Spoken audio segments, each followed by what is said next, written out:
What is up, YouTube? It's Ubu the Tech Guru coming straight at you. I got a game of Domination on Hijacked, but this video is not about the gameplay. This video is about this gigantic Xbox 360 Black Ops 2 patch. So let's get into it, because this patch is humongous, and I have a lot to cover in a relatively short amount of time. So for new features and feature improvements, they've added support for the Connect camera to the live streaming feature in I'm guessing the Codcaster. Next, they have improved the audio and rumble responsiveness when hitting the enemies with gunfire. Then they have also improved the overall communication of double XP when it is enabled. So I'm guessing that, when you log on to Xbox Live in Black Ops 2, there's a big notification that there's double XP in the future. And then AAR is after action report, so they're saying that there's it better communicates how much XP you earned in each match. They also added the ability to view league teams from any player's player card. So that has to do with league play. They also added the ability to view player card from the league solo leaderboards. Pardon me while I have a sip of coffee there. They've also added a number of security system enhancements. Now, nice double kill, I have to say. Now, anytime there's a security update, that's a good thing. So, I'm glad that they, enhanced the security system. For those hardcore lovers out there, they added a hardcore kill confirmed playlist within the hardcore category. I'm sure you hardcore players are going to enjoy that. Just got another game mode to play, and Treyarch listens to the community. I have to admit, they've taken a lot of the feedback from the community and have added that playlist for hardcore players, and I'm sure it's going to be a warm welcome. Now, moving on, now we have the gameplay balancing. So basically, the following is a list of numerous gameplay balancing tweaks that were made after thorough review of statistical data from players' usage of weapons, equipment, perks, and score streaks since the launch of the game. So the first one to get a balance, it would be the UAV score streak. It used to be obtained at a score streak of 350. It is now a 425 score streak is required. Next is the lightning strike.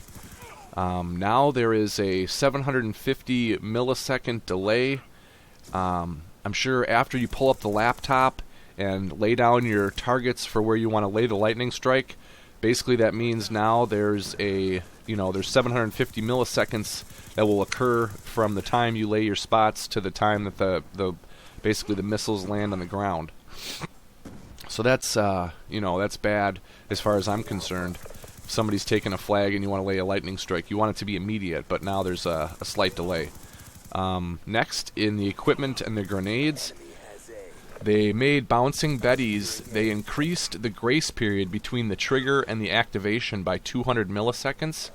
I don't know really why they did that. As far as I'm concerned, they should have nerfed the distance you can throw them. But they changed the grace period for trigger and activation to 200 milliseconds. Next is the sensor grenade. They increased the range, which is now 1,000 units. And they also increased the frequency to 800 milliseconds between pings, and as well as the amount of time that the players appear after explosion. And last is the concussion grenade. They decreased it, the amount of effect it has on you. So now we go into the SMGs and their nerfing. First thing they did was they increased the hipfire recoil on all of the SMGs, and then they also increased the max hipfire spread from 4.75 to 5. Now that basically just means that you're going to have less accuracy when firing from the hip. They also reduced the bullet penetration on all SMGs. Now I don't know if that means the penetration on the characters or if that's just penetration on various materials you shoot through. We'll find out. The MSMC, they increased the recoil slightly, as well as the PDW 57 received an increase in recoil as well. Moving on to the assault rifle nerfing, they reduced the idle sway for more reliable long-range aiming on all of the assault rifles.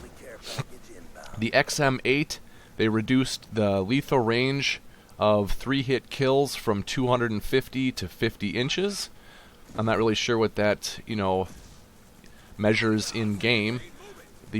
Also the XM8 plus the select fire attachment, they increased the recoil, as well as for the FAL OSW along with select fire and the SWAT 556 and select fire. All of those increased their recoil. The MTAR, they made the auto aim values consistent with all the other assault rifles. Now on to the sniper rifles. They increased the hip fire spread, because you know how Timmy loves to take his sniper rifle and spam it from the hip. Now he'll be less accurate. And also, all of them plus a laser sight, they increased the hip fire spread as well. And finally, the XPR increased the recoil slightly. And now onto the shotguns. The R870 has had a reduced one-hit kill range down to 45 inches, or reduced by 45 inches. So now you're not going to get a one-hit kill quite so far away anymore on the R870. The pistols, my favorite, the B23R, has reduced its headshot multiplier from 1.4 to 1.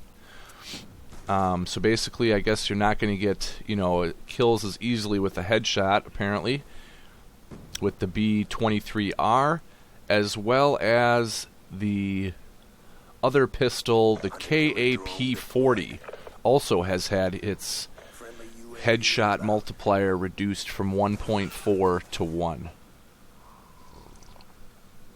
Pardon me while I have another drink of coffee. So that basically does it for all the nerfs. Now let's get into the various issues that they addressed. The game now resets the care package for a non-owner if the owner re-rolls the package using the engineer perk. Players with the Black Hat PDA can no longer hack a care package faster than the owner can capture it, which is a good fix there. They addressed an exploit where modified console hackers could maliciously spread infected films to other users. That's probably related to the 10th Prestige hack in theater mode. I'm glad they fixed it. They added a failsafe to prevent spawn trapping in CTF. They increased the sight checks on turrets to improve spawning algorithms. They fixed a number of new UI error message that were reported by users. They addressed a number of issues that would cause friendly enemy color indicators on equipment and score streaks to display as the wrong team. And they also improved the overall theater and live streaming stability. They improved film rendering stability and made progression bar more accurate while rendering a film. So I'm glad also just to mention the theater mode is fixed because that's what I used to record this gameplay here. They also addressed issues which prevented some master challenges from being completed, and precision challenge wet work will now unlock with 10 kills. Next, the wins challenge will now account for all free-for-all modes when ending a match with a tie, if you're in the top 3. Players that help with the synchronized attack challenge now get credit for it. Players will not be able to manually take control of their AGR if they die at the exact moment that the AGR deploys. The emblem editor no longer closes the current emblem when discarding changes. Players using Ghost will no longer be invisible at all times in custom games with the minimap option set to constant. Players using Ghost and a suppressor attachment will no longer appear on the enemy's minimap while shooting and moving while an UAV is up. That's a good thing. The median for the KD graph in the AR is set to 1 instead of 0. Players can no longer get on top of the shrubs in Nuketown 2025. Thermal vision overlay no longer appears using the VTOL glitch. It's always good to have glitches fixed. Kills from the explosion on the explosive crossbow bolt now count towards challenges for all those Timmies that love using the crossbow. And counter UAV no longer remains for the rest of the game after a host migration, which is a needed fix. And last but not least, these last things here is the clan tag is no longer locked immediately after Prestige. Offline profiles can no longer be exploited to join online games when an online profile is also signed in. Multi-team games no longer count as a tie if an entire team quits. It's a good fix. They fixed an area in Express where the K9 unit dogs would get stuck. EMP grenades no longer affect the Codcaster HUD. That's kind of a funny glitch that they fixed there. Party privacy count no longer affects how many bots will spawn in combat training. Shadows seen through sniper scopes now render more correctly. Players can no longer stand on invisible collision in carrier. Drop shot medal is no longer awarded after standing back up. And players can now copy a custom class to the extra prestige slot. So thanks for sticking with me through this whole video. I know it was long. I appreciate it very much. And we will see you on the battlefield. Ubu out.